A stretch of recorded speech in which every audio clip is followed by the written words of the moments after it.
Assalamu alaikum warahmatullahi wabarakatuh. Hope you're doing well. We're continuing our reading of volume 1 of Jami Tirmidhi's Hadiths. We're in the chapters of Salah. We're in chapter 102. Let's begin. Bismillah ar-Rahman ar-Rahim. What has been related about how to sit during at-Tashahhud? Bismillah. Will bin Hujr said, I arrived in Al-Madinah and I said, let me look at the Salah of Allah's Messenger, peace be upon him. When he sat, meaning for at-Tashahhud, he spread his left foot and placed his left hand, meaning on his left thigh, and held his right foot erect. Sahih. Abu Isa said, this hadith is a Hasan Sahih hadith. It is acted upon according to most of the people of knowledge. It is the view of Sufyan al-Thawri ibn al-Mubarak and the people of al-Kufa. Okay, so spread his left foot, placed his left hand, meaning on his left thigh, and held his right foot erect. Something else about that. Abbas bin Sahal bin Sa'd narrated, Abu Humayd, Abu Usaid, Sahal bin Sa'd, and Muhammad bin Maslama were once together, and they were mentioning the Salah of Allah's Messenger, peace be upon him. Abu Humayd said, I am the most knowledgeable among you of the Salah of Allah's Messenger, peace be upon him. Indeed, Allah's Messenger, peace be upon him, sat, meaning for Tashahhud. He spread his left foot and made the top of his right foot face the Qibla, and he placed his right hand on his right knee, and his left hand on his left knee, and indicated with his finger, meaning the index finger. Hasan. Abu Isa said, this hadith is Hasan Sahih. It is the opinion of some of the people of knowledge. It is the opinion of Ash-Shafi'i, Ahmad, and Ishaq. They said, in the last tashahhud, one sits on the back of his thigh, and they cite the hadith of Abu Humayd as proof. They say that in the first tashahhud, one sits on the left foot and holds his right foot erect. Okay, so there are some comments here, because it's a little difficult for me to picture this in my head. Sitting on your left foot and holding your right foot erect, I'm having a hard time picturing what that's talking about. So let's see if this helps. The two positions of sitting for tashahhud are proven from the ahadith. Iftirash, i.e. to spread the left foot on the ground and sit on it with the right foot erected on the tips upright. Tawarruk, i.e. sitting on the buttocks while protruding the left foot under the right calf, erecting the foot on the tips. In the opinion of the Ahnaf, the position of iftirash is preferred in the first and second tashahhud. Imam Malik says, Tawarruk is better for both tashahhud. According to Imam Ahmed, iftirash is in the prayer which has only one tashahhud. But if the prayer has two tashahhud, then Tawarruk is preferred in the second one. As for Imam Shafi'i, Tawarruk is better if there is a final salutation after the tashahhud, but if the final salutation is not due after tashahhud, i.e. it is the first tashahhud, then in this case, iftirash is better. The most authentic way is to perform iftirash in the first tashahhud, and to perform tawarruk in the tashahhud after which the final salutation is due, as this is the implication of authentic hadith of Abu Humayd. This hadith is also in Sahih Bukhari, see hadith 828. Okay, so notice here, iftirash and tawarruk. Okay, and we got mentioned of Imam Malik. Alright, Imam Ahmad, Imam Shafi'i. Okay. Alright, excellent. And then Abu Humaid. So, lots of key notes here on what their opinion is scholarly wise. Chapter 104. What has been related about indicating with the finger during at-tashahhud. Ibn Umar narrated, when the Prophet, peace be upon him, would sit during the salah, he would place his right hand on his knee and raise his finger, the one that is next to the right thumb, supplicating with it, and his left hand was spread flat on his left knee. Sahih, yeah, that one? Yeah, I remember reading that one. It's not very common that a lot of people know about that hadith, but that's one good thing about repeating all these ones. All the volume ones start with chapter on Salah, so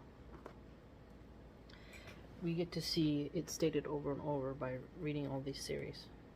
Abu Isa said, there are narrations on this topic from Abdullah bin Azubair, Numair al-Khuzai, Abu Hurairah, Abu Humaid, and Wail bin Hujr. Abu Isa said, the hadith of Ibn Umar is a Hasan Garib hadith. We do not know of it as a narration of Ubaidullah bin Umar except through this route. This is acted upon according to some of the people of knowledge among the companions of the Prophet, peace be upon him, and the Tabi'een. They prefer indicating with the finger during tashahhud, and it is the saying of our companions. So they prefer indicating with the finger during tashahhud. Okay, so alright, mashallah. Okay. Chapter 105. What has been related about the taslim for salah. Abdullah narrated, the Prophet, peace be upon him, would say the salam from his right and from his left, saying, Assalamu alaikum wa rahmatullah, Assalamu alaikum wa rahmatullah. Peace be upon you and Allah's mercy. Peace be upon you and Allah's mercy. Sahih. He said, there are narrations on this topic from Sa'd bin Abi Waqas, Ibn Umar, Jabir bin Samura, Al-Bara Abu Sa'id, Amar, Will bin Hujr, Adi bin Amira, and Jabir bin Abdullah. Abu Isa said, the hadith of Ibn Masud is a Hasan Sahih hadith. It is acted upon, according to most of the people of knowledge among the companions of the Prophet, peace be upon him, and those after them. It is the opinion of Sufyan al-Thawri, Ibn al-Mubarak, Ahmad, and Ishaq. Perfect. Okay. Aisha narrated, Allah's Messenger, peace be upon him, would say one taslim for the salah while facing forward and turning to his right side a little, daif. He said, there is something on this topic from Sahal bin Sa'd. Abu Isa said, we do not know of the hadith of Aisha being marfu, except from this route. Marfu? Muhammad bin Ishmael said, the people of Asham narrated objectionable narrations from Zuhair bin Muhammad. The narrations of the people of Al-Iraq are more appropriate and more correct. So we're seeing the kind of disagreements here. Muhammad said, Ahmad bin Hanbal said, it is as if Zuhair bin Muhammad they encountered is not this one who is narrated from in Al-Iraq. It is as if he is another man whose name was confused. Oh wow, that's a condemning one. Abu Isa said, some of the people of knowledge are of the view that the purport of this hadith should be acted upon in salah, but the most correct of the narrations from the Prophet, peace be upon him, mention two taslim, and this is what is followed by most of the people of knowledge. among the companions of the Prophet, peace be upon him. So, yeah, like left and then right instead of just one and then leaning to the right. I see what it's saying. The Tabi'een and those after them. There are those among the companions of the Prophet, peace be upon him, the Tabi'een, and those after them who held the view that one of the Taslim was the obligatory pairs. Ash-Shafi'i said, if one wishes he says one Taslim, and if he wishes he says two Taslim. Oh. Let's see about that. Comments. A person can end the prayer by making salutation to just one side, but salutation to the other side as well was the usual routine of the Prophet, peace be upon him. So this is better, but making it just once is alright. Al-Mughni. Oh, wow. That'd be kind of awkward, because I thought you were supposed to say it to the left and to the right. Just saying it once and then leaning to the right seems very different. I've never seen anyone really promote that. Chapter 107. What has been related about curtailing the salam is a sunnah. Abu Hurairah narrated, Haraf the salam is a sunnah. Ali bin Hujr, one of the narrators, said. Abdullah ibn al-Mubarak, one of the narrators, said, meaning to not elongate it too much. Daif. As in, like, Assalamu alaikum, like making it very long. If you're just like, Assalamu alaikum, maybe that's what they mean. This hadith is Hasan Sahih, and it is recommended according to the people of knowledge. It has been reported that Ibrahim an-Nakhai said, the takbir is jazm, cut, and the taslim is cut. As for Hikl, one of the narrators, they say he was the scribe of Al-Awazay. Okay, so there's some comments here that are going to explain what they mean exactly. Hadaf and Jazm, the salutation should not be prolonged. Rather, it should be fast and short. Okay, so we were on the right track. When a companion says it is sunnah, it means it is the sunnah of the Prophet, peace be upon him. Okay, so Assalamu alaikum, instead of making it kind of drawn out on purpose, not trying to be ostentatious. You're not singing an opera, you know? Chapter 108. What is said when saying the salam after salam? Aisha narrated, when Allah's Messenger, peace be upon him, said the salam, he would not remain seated except long enough to say, Allahumma antas salam wa minkas salam tabaraka dal jalali wal ikram. O Allah, you are the one free of defects, and perfection is from you. Blessed are you, possessor of majesty and honor. Sahih. MashaAllah, look at that. I like this one. That would be a good one to make like as a post. You are the one free of defects, perfect, blessed, possessor of majesty and honor. Okay, there's some commentary here that looks noteworthy. Antas salam, you are the guard. You are free from all deficiencies, imperfections, and shortcomings. You are free from facing disasters and calamities, and from the doubt of downfall and change. Okay, so from the doubt of downfall and change. So notice this, the downfall that comes from doubt when you're on unsure ground. So the removing of doubts and strengthening your faith in Islam, it really helps you have a firm grasp on something that grounds you and that you trust to be your sort of parameter through life, your compass that you navigate this world and while you're here. And then change is always occurring around us, whether it's through flooding, earthquakes, political upheavals, fires, you name it, or just plain cost of living, and you have to move somewhere else. Change is always there. But if you remain steadfast and you always use the Sunnah, right, the Quran, as this blueprint for your decision making, you're more stable. And so when we think about how rough it is for us to survive downfalls and to navigate downfalls, and then thinking about how the creator and sustainer is not affected by any type of change and downfall, we think to ourselves, what kind of existence would that be? It's hard to even comprehend, considering the human life is nothing but consistent change. Every minute is change. Humans never stop changing. From the moment you're conceived, and then you change, then you get old and your age, you change. You never stop changing. It's always a forward movement, especially with time.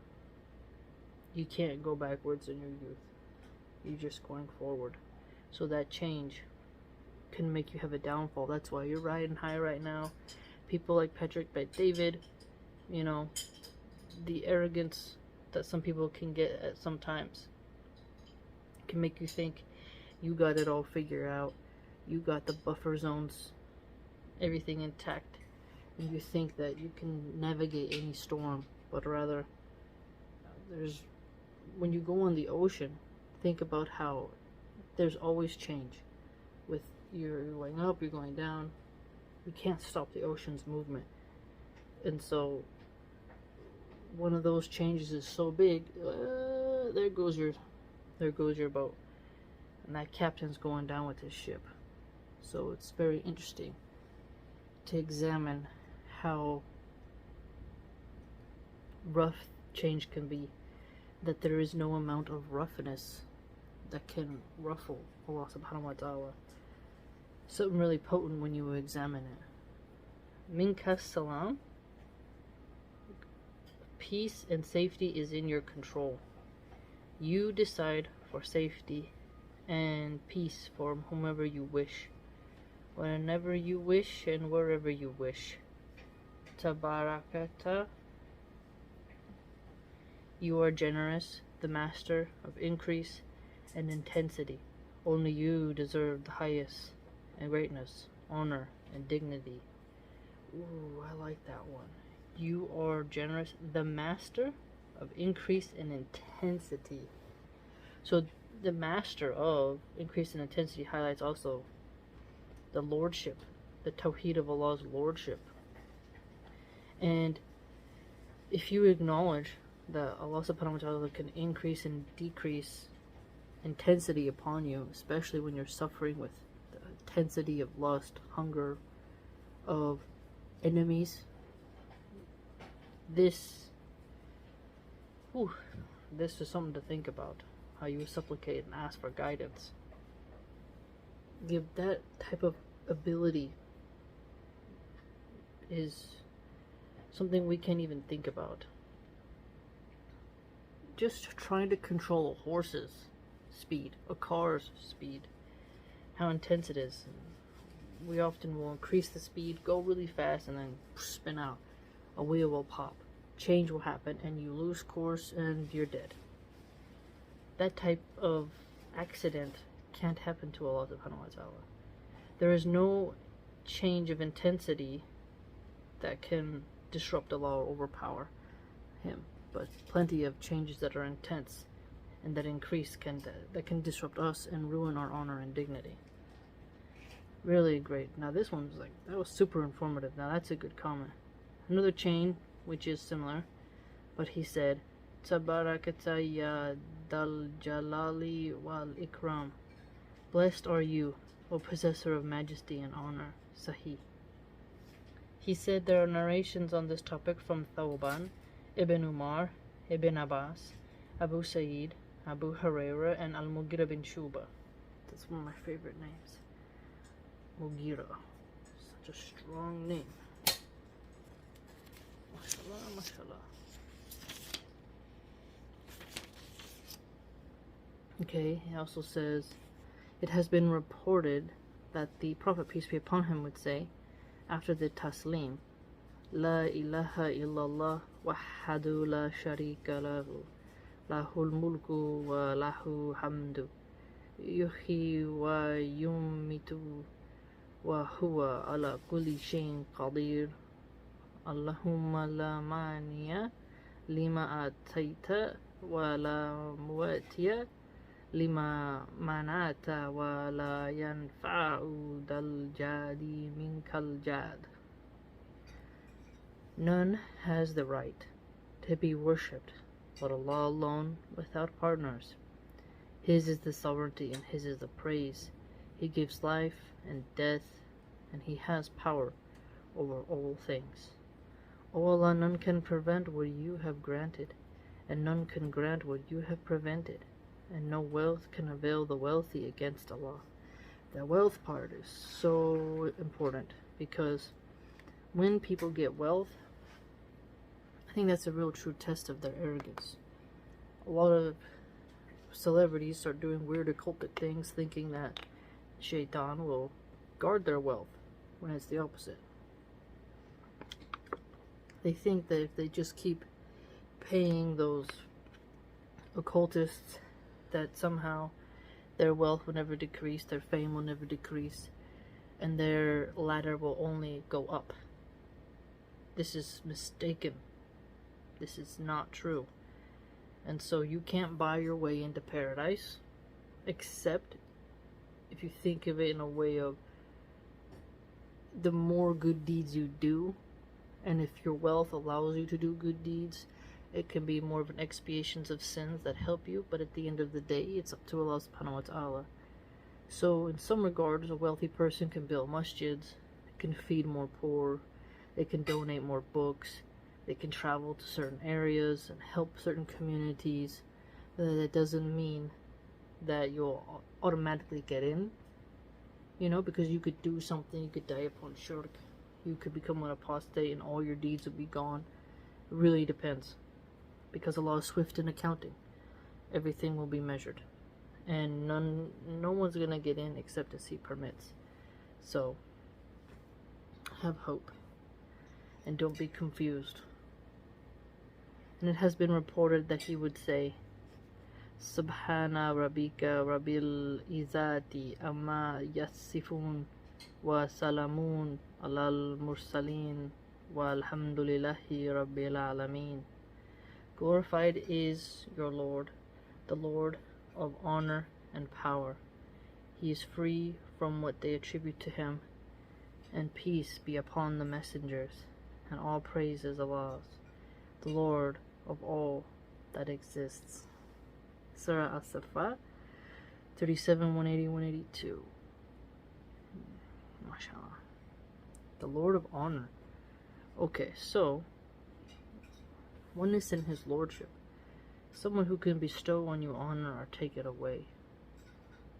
Really something to think about. Think about how the messengers, they're all honored. So don't underestimate a simple lifestyle, that you can't be called to do good. Really think about it. Oftentimes you chase honor through a university or some secular organization. You think that's where you get your honors from. But Allah subhanahu wa ta'ala, if He doesn't find any pleasure in what you've done, He's not pleased with what you've done, then you've gained no honor. If it's not honor that Allah loves, then it is not really honor. Really something to think about. Alright, fam. This chapter on Salah was pretty good. We learned lots of du'as here. The Arabic is there and the English for us. And the tashahhud section was very important. And no matter what, we're gaining knowledge and we are elevating our taqwa, I would say, inshallah. If you'd like to join my channel,